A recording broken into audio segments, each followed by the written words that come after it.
നമസ്കാരം. ഗ്രീൻ ബ്യൂഷൻ ചാനലിന്റെ ആയുർവേദ ടിപ്സിലേക്ക് എല്ലാവർക്കും സ്വാഗതം. അപ്പോൾ നമ്മൾ ഈ കാണുന്ന ചെടി ആരൊക്കെ കണ്ടിട്ടുണ്ടോ എന്നറിയില്ല. അതിന്റെ കായ കണ്ടോ?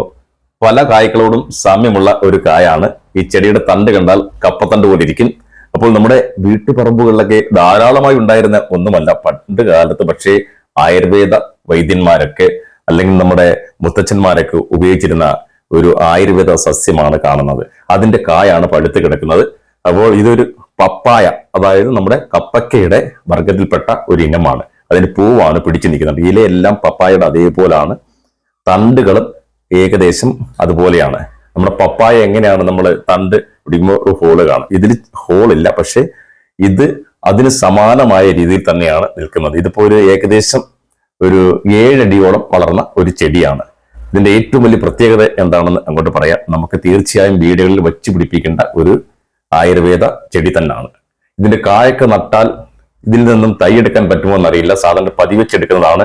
അപൂർവമായി മാത്രമേ പല സ്ഥലങ്ങളിലും ഉള്ളൂ. നഴ്സറിയിൽ മേടിക്കാൻ കിട്ടുമോ എന്നും അറിയില്ല. ഇതിന്റെ പേരാണ് മുറിവുണക്കി എന്ന് പറയുന്ന ചെടി. ഈ മുറിവുണക്കി ചെടി പണ്ട് കാലത്ത് ഒരുപാട് പേര് ഉപയോഗിച്ചിരുന്ന ഒന്നാണ്. അതായത് നമ്മുടെ കയ്യിലോ കാലിലോ എവിടെയെങ്കിലും ഒരു മുറിവ് പറ്റി, അതായത് വീട്ടിൽ പണിയെടുക്കുന്ന വീട്ടമ്മമാർ അല്ലെങ്കിൽ നമ്മുടെ വീട്ടിൽ പുരയിടത്തിലൊക്കെ കൃഷിക്കാരൊക്കെ പണ്ടേ നമ്മൾ എന്തെങ്കിലുമൊക്കെ തട്ടി മുറിവുണ്ടാകുമ്പോൾ നല്ല രീതിയിൽ ഇത് വൃത്തിയായി കഴുകിയതിനു ശേഷം ഇതിന്റെ തണ്ടൊടിക്കുമ്പോൾ ഒരു കറ വരും. അത് നമ്മളൊരു കോഫി കളർ ചേർന്ന ഒരു പശ പോലെയുള്ള ഒരു കറയാണ് കേട്ടോ. ഈ മുറിവിന്റെ ഭാഗത്ത് കൃത്യമായി ആ കറ ഇറ്റിച്ചു കൊടുത്താൽ ഒരു അരമണിക്കൂർ കഴിയുമ്പോഴത്തേക്ക് കുഴപ്പമില്ലാത്ത മുറിവുകളെല്ലാം ചുവന്നുകൂടും. എന്തിന് ചെറിയൊരു സ്റ്റിച്ച് ഇടേണ്ട മുറിവ് പോലും കരിയും. അത്രയ്ക്ക് ഔഷധമുള്ള ഒരു ചെടിയാണ് ഈ മുറിവുണക്കി എന്ന് പറയുന്നത്. ഇതിന്റെ കായാണ് നിൽക്കുന്നത്. കപ്പത്തണ്ടിൽ ചില വലിയ ആങ്കപ്പുകളൊക്കെ കണ്ടില്ലേ, അതിലെ കായൊക്കെ ഇങ്ങനെ പിടിച്ചു കിടക്കുന്ന പോലെയാണ് ഇത് പിടിച്ചു കിടക്കുന്നത്. പക്ഷെ ഈ കായ കൊണ്ട് നമുക്ക് ഉണക്കിയെടുത്ത് ഇത് തയ്യാക്കി എടുക്കാൻ പറ്റുമോ എന്നറിയില്ല. എങ്കിലും നമ്മൾ ഈ കായ ശേഖരിച്ച് വെച്ചിട്ടുണ്ട്. അപ്പോൾ ഇത് ഏകദേശം ഒരു വീടുകളിലൊക്കെ വെച്ച് പിടിപ്പിച്ചാൽ നല്ല രീതിയിൽ പരിചരിച്ചാൽ വളർന്നു വരുന്ന ഒരു ചെടിയാണ്. അത്യാവശ്യം മുറിവുകളൊക്കെ കരിയും എന്നുള്ളത് ഉറപ്പാണ്.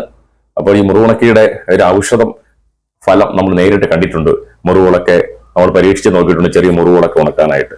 അപ്പോൾ വൃത്തിയായി ക്ലീൻ ചെയ്ത മുറിവിലേക്ക് കറ ഇറ്റിച്ചു കൊടുത്താൽ അരമണിക്കൂർ കൊണ്ട് തന്നെ ഒരു തരക്കേടില്ലാത്ത മുറിവൊക്കെ ചൊറിഞ്ഞു കൂടും.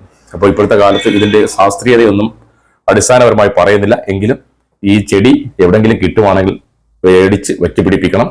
നമുക്കിതിന്റെ തൈ എടുക്കാൻ പറ്റുമോ എന്ന് നോക്കാം. ഏതായാലും കുരുവൊക്കെ കളക്ട് ചെയ്ത് വെച്ചിട്ടുണ്ട്. ഉണക്കിയെടുത്ത് തൈ ആക്കാൻ പറ്റുമോ എന്ന് നോക്കാം. അപ്പോൾ ഇതുപോലെയുള്ള ഒരുപാട് ആയുർവേദ സസ്യങ്ങളൊക്കെ നമ്മുടെ നാട്ടിലുണ്ട്. അത്യപൂർവ സസ്യങ്ങളാണ്.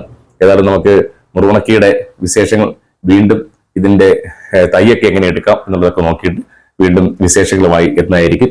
അപ്പോൾ ഗ്രീൻ ബ്യൂഷൻ ചാനൽ വഴി ഇതുപോലെ ഒരുപാട് ആയുർവേദ ടിപ്സുകൾ നിങ്ങൾക്ക് തരും.